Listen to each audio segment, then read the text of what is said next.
You topped the class, John. And look at you now, carrying bags of cement for me.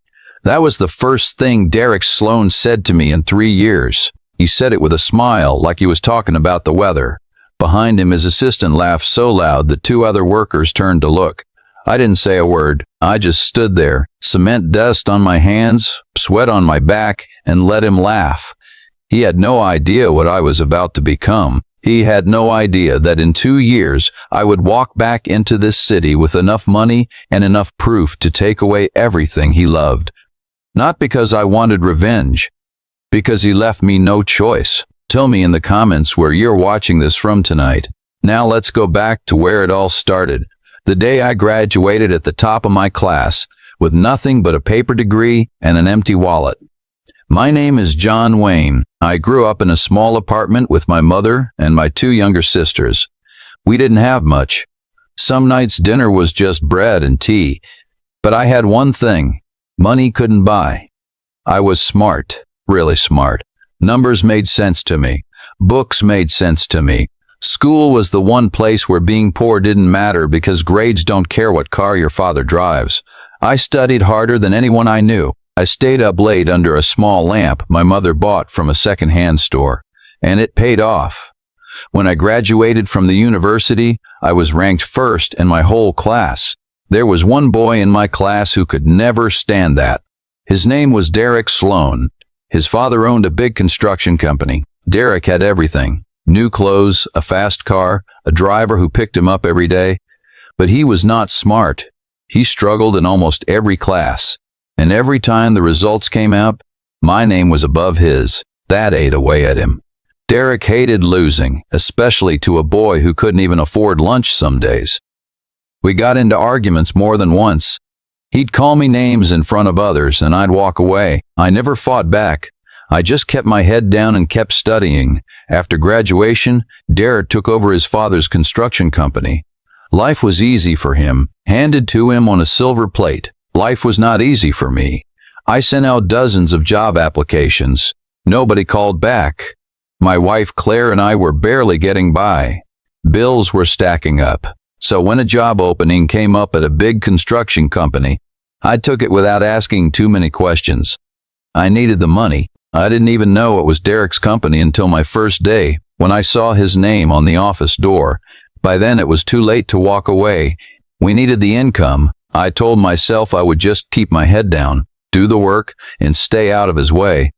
I should have known that was never going to be that simple. The first week, I mostly worked outside away from the office. I figured maybe Derek didn't even know I was there. I was wrong. One afternoon, I was lifting bags of cement onto a truck. My back was sore, my hands were raw, and the sun was hot on my neck. That's when I heard his voice behind me. "Well, well. Look who it is." I turned around. Derek stood there in a clean white shirt, sunglasses pushed up on his head, his assistant Tyler beside him. I nodded and went back to work.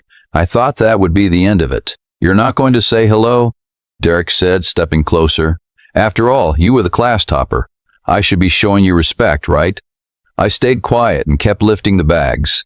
That's when he shoved my shoulder, hard enough that I stumbled. "I asked you a question," he said. "Hello, Derek," I said quietly. "I'm just trying to work." He laughed. "Work? That's funny. You worked so hard in school for this, carrying my bags. In my company." I felt my face get hot, but I didn't say anything back. Getting fired wasn't an option.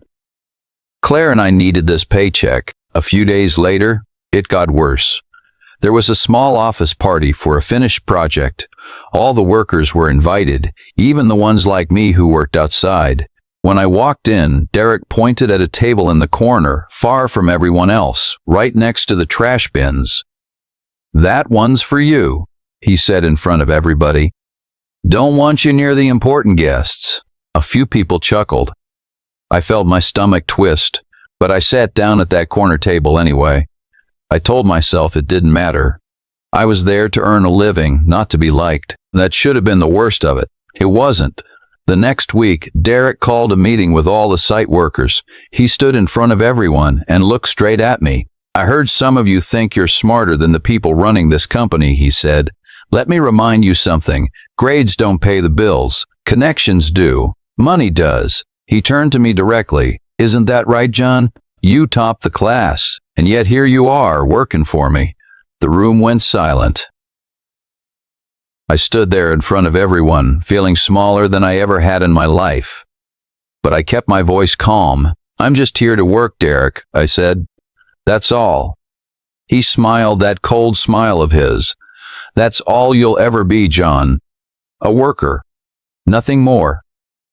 That night, I came home and told Claire everything. The smell of her cooking still filled the apartment, warm and simple, the one good thing that made the day feel normal again. She held my hand and said, John, please quit that place. It's not worth it. But I shook my head. No, I said. I'm not giving him the satisfaction. I worked hard for what I have. I'm not running from him. The very next morning, Derek found a new way to remind everyone where he thought I belonged. There was a client visit that day, important investors touring the site in polished shoes that didn't belong anywhere near wet concrete. Derek gathered the whole crew to greet them. When it was my turn to shake hands, he stepped in front of me. This one just carries things, he told the investors, waving a hand toward me like I was a piece of equipment. Don't mind him. One of the investors gave me a small, awkward nod.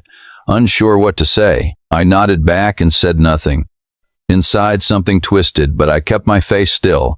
I had learned a long time ago that reacting was exactly what Derek wanted. Then came the worst one yet. It was payday, and everyone lined up outside the office to collect their envelopes. When I reached the front, Derek was there instead of the usual clerk holding my envelope himself. Here, he said, loud enough for the others behind me to hear. A little extra this week. Consider a charity. From one classmate to another. A few people laughed nervously, not sure if it was a joke. I opened the envelope later, alone, and found less money than I was owed. He hadn't given me charity. He had cheated me, then bragged about it in front of everyone. I stood by my truck that evening, the metal still warm from the sun, and just breathed for a minute before driving home. Little did I know, Derek was already planning something far worse than insults. A week later, he found me near the end of my shift, the sky turning orange behind him, dust still hanging in the air from the day's work. He wasn't smiling this time. His voice was low and cold. I'm gonna humiliate you, John, he said, and then I'm gonna destroy you. Then he turned and walked away, leaving those words hanging in the air like smoke. I didn't understand yet how far he was willing to go. 3 days later, 2 police officers showed up at the site. They walked straight up to me and put handcuffs on my wrists in front of everyone. I didn't understand what was happening. You're under arrest for theft, one officer said. Gold coins are missing from the office safe. You were seen near it. I hadn't been near that safe in weeks, but nobody was listening to me. I saw Derek standing near the office door, arms crossed, watching quietly. He didn't say a word. He didn't need to. I spent that night in a jail cell, staring at a gray wall, my hands still shaking. I kept thinking about Claire, alone at home, waiting for me. I felt more lost than I had ever felt in my whole life. A few days later, Derek came to visit me at the jail. He stood on the other side of the bars, smiling. I told you I'd destroy you, he said quietly. This is only the beginning. I didn't know it yet, but he had already set his sights on the one thing I loved more than anything else in the world, and what was coming next would break me in a way that jail never could. While I sat in that cell, Derek had Claire taken from our home. He brought her to the jail and stood her right in front of me, just so I could see her scared, tear-streaked face through the bars. Please, I begged him. If you have a problem with me, it's with me. Let her go. She has nothing to do with this. But jealousy doesn't listen to reason. Derek kept her locked away, refusing to release her no matter what I said. Weeks passed. Then divorce papers arrived in my cell. Derek wanted me to sign them. When I refused, guards beat me until I couldn't stand straight. Exhausted and broken, I finally signed. Derek had already pressured Claire into agreeing to the divorce too. Not long after it was finalized, he forced her into marrying him. When I found out the truth, that none of it was her choice, that she had been forced into everything. Something inside me changed. The sadness I felt slowly turned into something quieter and much stronger. A decision. I was going to get my life back, not with anger, with patience. The day I walked out of that jail, I didn't go home. I packed one bag and moved to a new city, far from everything I knew. I told myself I would build something from nothing, the same way I always had. I took whatever work I could find. Some nights I washed dishes at a small restaurant downtown. Other days I worked as an office boy, running errands for people who barely looked at me twice. It was humbling, but I kept my head up. One evening, while I was clearing tables at that restaurant, a man in a sharp gray suit sat down and started talking to me. His name was Robert Hale, and he ran one of the largest construction firms in the state.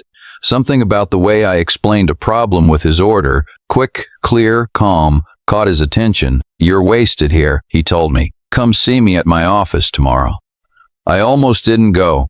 Part of me thought it was too good to be true. But I had nothing left to lose, so I showed up. That one conversation changed everything. I started as Robert's assistant. I worked harder than I ever had in my life because for the first time in years, someone was actually giving me a real chance. Within a year, Robert made me his partner. The money that came in was more than I had ever imagined. But money was never the real prize. The real prize was standing on solid ground again. Almost 2 years after I walked out of that jail cell, I went back to my old city. I didn't come back for money. I came back to finish what Derek started. I found out his beer warehouse was running without the right permits, a business he kept hidden from the tax office. I made a few calls to the local police, and this time, I made sure they were paid fairly and told the truth, raid the warehouse, and do it publicly. The morning of the raid, I stood across the street and watched officers move in. Sirens cut through the quiet morning air. A small crowd gathered on the sidewalk, phones out, recording everything. At the same time, I walked straight to Derek's house. His assistant Tyler tried to block the door. "You can't be here," Tyler said. "I'm not here for you," I said calmly. Claire opened the door herself, and when she saw me, her whole body went still. "John," she whispered. "I'm getting you out," I said. "You're safe now." Behind us, sirens grew louder. Derek's warehouse was already being sealed shut, and officers were placing him in handcuffs, right there on the street, in front of his own workers. "You said you didn't pay the police," Derek shouted at Tyler, his voice cracking with panic. "I didn't," Tyler said, backing away. "John paid them more." Derek's face went pale. He turned and saw me standing there holding Claire's hand. "John," he said, his voice suddenly small. You can't do this." I walked closer, calm the way I had always been, even when he had tried to break that calm out of me. "You wanted to destroy me, Derek," I said. "Look around, you destroy yourself." "Please," he said, his cocky smile completely gone now. "We can talk about this." "There's nothing left to talk about," I said quietly. "You took my wife. You took my freedom. You took 2 years of my life. Now watch what happens when the truth finally catches up to you." An officer read him his rights and put him in the back of the police car. Through the window, I could see him staring at me, the same way I had once stared at him from behind jail bars.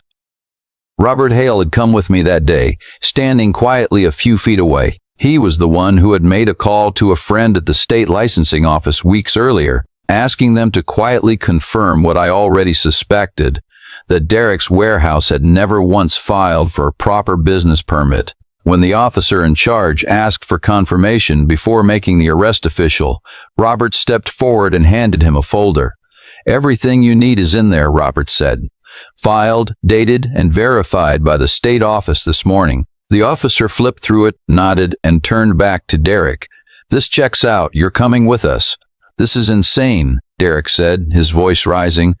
"John, you don't understand what you're doing. I built this company from nothing." "You didn't build anything," I said. "Your father built it, and you tore it apart with your own hands, one bribe at a time." For the first time since I had known him, Derek had no comeback. He just stood there, shoulders sagging, As the crowd on the sidewalk kept watching, kept recording, the story spread fast through the city. Derek's illegal warehouse, the fake police report, the years of harassment. It all came out once reporters started asking questions. His construction company lost half its contracts within a month. Business partners quietly walked away. People who once shook his hand at parties now avoided saying his name in public.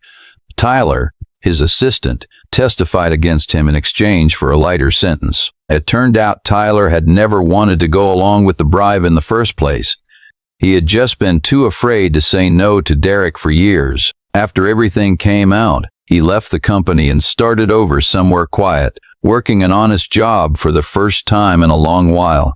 Derek, on the other hand, lost almost everything. His father's company, the one he was so proud of, was sold off within the year.